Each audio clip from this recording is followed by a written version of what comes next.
So today, how to stop taking yourself so seriously. And as I was just thinking about this topic, I'm kind of smiling to myself because I remember a time when I used to take myself very seriously, and as a result, kind of took everything personally as well. Everything was about me, and everybody's facial expressions and everything that was going on around me was like a me reference.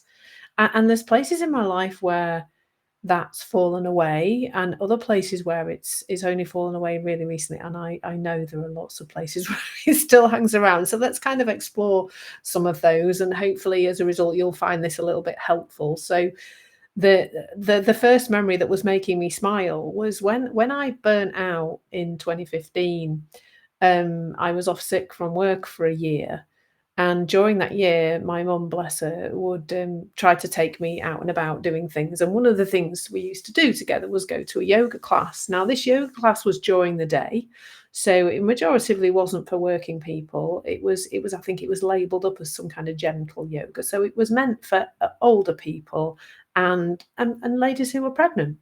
At this point, I was a pretty fit woman of 43, I think, 44, and I must be 44, pretty fit woman of 44, 45, pretty slim, pretty healthy, and did quite a lot of exercise prior to burnout, to be fair.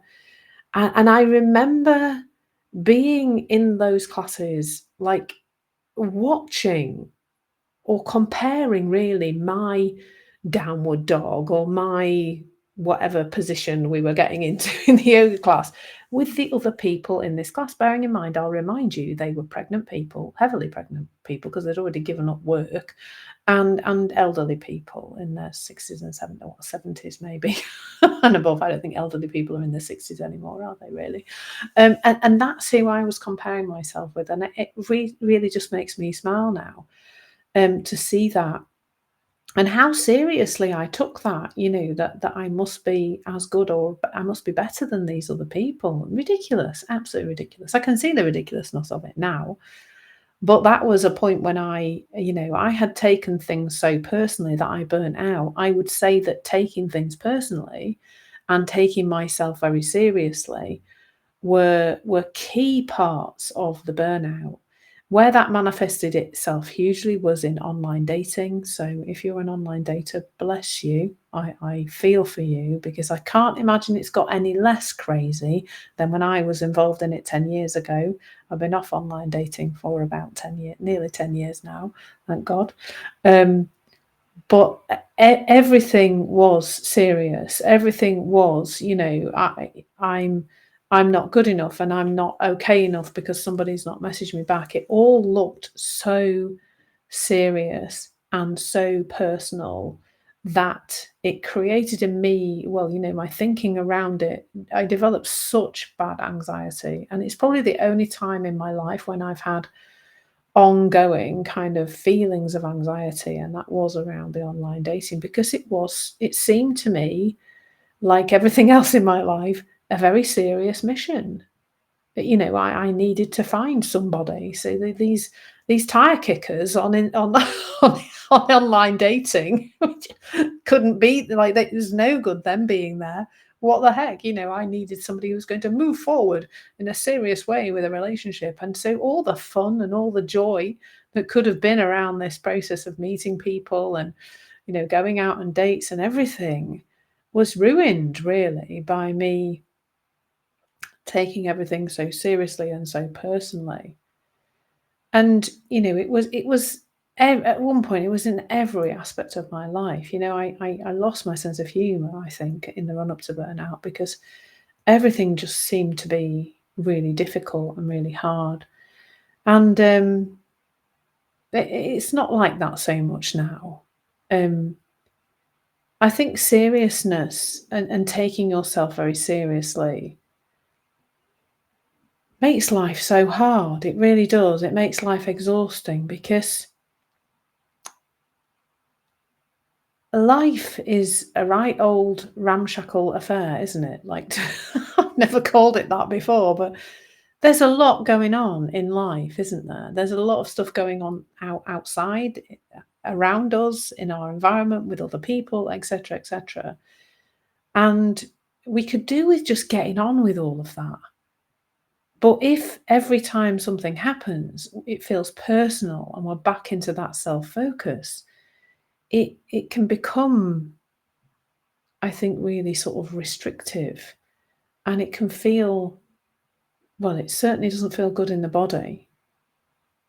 And it's tiring. I always think some of the funnest people to be around are the people who can laugh at themselves. And I think I've got more to the place now where, I could literally fall over in a yoga class now and not care and laugh at myself and not take that seriously. I know there are still some things where I do take it seriously. So there's something here about realizing where our sensitivities are, and that's getting to know yourself. So for me, I notice with my partner Bruce, well, I never call him a partner, my fiance, my fiance Bruce, that if he uses a certain tone with me, if I think he's not listening to me properly, if I think he's not, attending to me as I would like to be attended, I take that personally. I think that's about me. I'm not being interesting enough. I'm not being clever enough. He doesn't want to be with me in some way, like temporarily. I know he does want to be with me, but right now his attention's somewhere else, and that's not okay. And I tend to, I think I tend to outwardly spew that, as in I'll say something to him about it, but really it's because I'm not feeling good about myself in that moment. I'm taking myself very seriously, and that can be really difficult. And the other place I've noticed is around my body and my weight. So my weight is probably a couple of stone. I don't know. I don't get on the scales anymore, but a couple of stone more than it was prior to the menopause. And I would say I eat pretty well, and I can get really tangled up in that. But I noticed the last time I went to Viva, which is a really lovely event I'm actually speaking at in 2025 this year, I started to just really notice how much thinking I had about my body, how about other people's bodies, about the comparison there, and really taking it very seriously. And I think when I started to see that, it started to fall away, and then there was a bit more ease around eating and food, and actually, as a result of that, I think a few pounds have kind of fallen away, and I feel a lot happy. I feel a lot happier in my body either way, whether I've lost a few pounds or not, I don't know. So that's been really interesting too.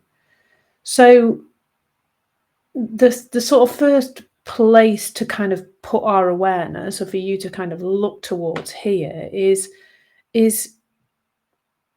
like just seeing that all these thoughts we have about this stuff are just not true. And therefore, if they're not true, when they hop into our head and they look like something serious that we have to deal with, they can look really urgent. But what about if we didn't treat every thought as urgent or true? What about if we started to see, and the way to see that for me is how that feels in the body. My goodness, when we're taking things seriously, when everything's, that thought, it's true, it's urgent, well, how does that feel here? Like, how does that feel in your body? I guarantee it feels like rushed up the middle of your body. It feels tense, it doesn't feel good in the body. And we then act, I think, in generally fairly unhelpful ways. When we're treating every thought as urgent or true.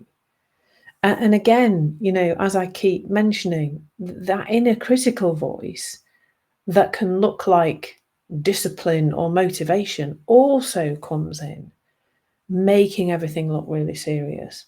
Look at, I had a lot of those thoughts around my weight. You're not doing it right. You could be eating less sugar. You could be eating less of this. Or you should be eating no carbs whatsoever. That there was a lot of that kind of very heavy, right? And when you get your next meal, it's gonna have to look like this, and you have to change your whole. I mean, poor Bruce, bless him. He's an ex-chef, so he does a lot of the cooking in his house. The number of times I'm like, right, we're wiping the slate clean and we're starting again with a new menu plan, because that looked so serious. And now it doesn't look so serious. If I'm out, I'm gonna enjoy a meal that I enjoy rather than, "Oh, I can't have that, and I can't have that, and I can't have that." It's just there's a more lightness really, and it's like there's a connection here between us taking a certain area of life seriously and how that connects into us and how we feel about ourselves. So watch out for that. And there's something really powerful about lightening up. If I heard a three principles teacher say once something like, and I can't remember who it was or exactly what they said, but something like, if it looks serious, you're looking in the wrong direction because that's the mind that's making it serious. The thinking that we have is serious. Life itself is not serious. Now, this is not spiritual bypass. I am not saying, that there aren't some areas of suffering for humans right now in the world. My goodness, there's a lot of them, isn't there? And that we don't want to like do something about that, and we want to, do what we can to improve the circumstances of people's lives. But even then, I've heard about people who've been to visit, for example, places where there's been earthquakes and things like that.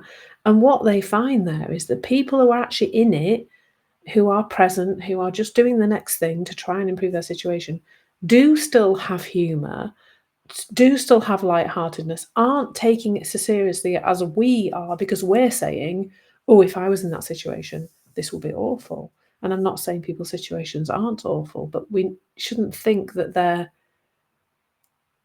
taking it all so seriously all the time, because if they did, they just wouldn't be able to function, because that's what happens, isn't it? When we take everything so seriously, we stop being able to function very well at all.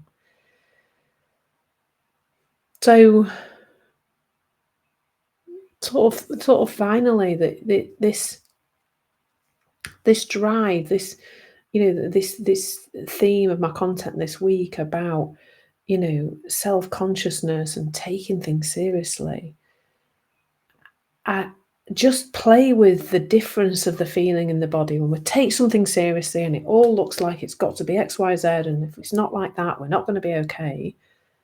As opposed to this sort of light-hearted, playful, present, oh, do you know what if I just tried this? Or what if I just tried that? This could be fun. I don't have to be different to how I am now. It's all okay. I'm okay. Notice the difference of the feeling in your body, because as I always point to, that's really powerful, isn't it? Like to see, oh, I notice there's this horrible tension in my body when I focus my thinking in a certain direction, and when I don't, it is lighter. It's less tricky. So yeah, that's a little bit around how to stop taking yourself so seriously. I guess the conclusion is notice the feeling. You'll know when you're in thinking that is too serious and too heavy, because you will feel that in your body every time, because that's how we work. So take care, lots of love. I really hope that's been a helpful little exploration. You know where I am if you want to discuss this.